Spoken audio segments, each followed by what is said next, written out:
নমস্কাৰ মই Jayashree 45 days minivlog চেলেঞ্জৰ আজি এইটো 25 নম্বৰটো minivlog আৰু এতিয়া মই কলেজ যাবৰ বাবে গাড়ী ৰখি আছো গাইস কলেজ পাই এতিয়া লৰালৈকে আহিলো ক্লাছৰুমলে যিহেতু মোৰ আজি 10টা বজাৰ পৰা ক্লাছ আছিল এটা ক্লাছ কৰি হোৱাৰ পিছত কলেজৰ ইমুৰৰ পৰা হিমুৰ আমি পিটপিটাই ঘূৰি ফুৰিলো গাইস আজি মানে মোৰ নিজত মইনাৰ ফৰ্মখনৰ কিছুমান কাম আছিল সেইখিনি কৰোতে মানে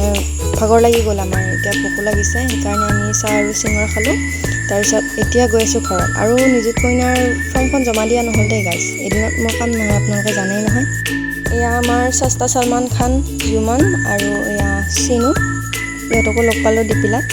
মানে নতুনকৈ আৰ্টৰ ক্লাছত জইন কৰিছে আৰু তাই কৰা আৰ্টকেইটা দেখুৱাই আছে আমাক এইটো আপোনালোকে কাক টেগ কৰিব লাগে আপোনালোকে জানেই নহয় টেগ কৰি দিয়ক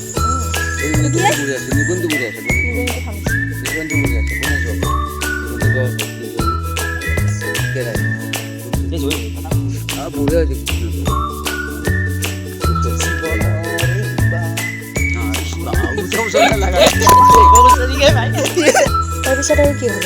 এতিয়া গধূলি আমাৰ দৌৰি আহি হাপমাৰ চকত আড্ডা বহিছে গাইছ তো আজিলৈ বাই বাই নেক্সট minivlogত আকৌ লগ পাম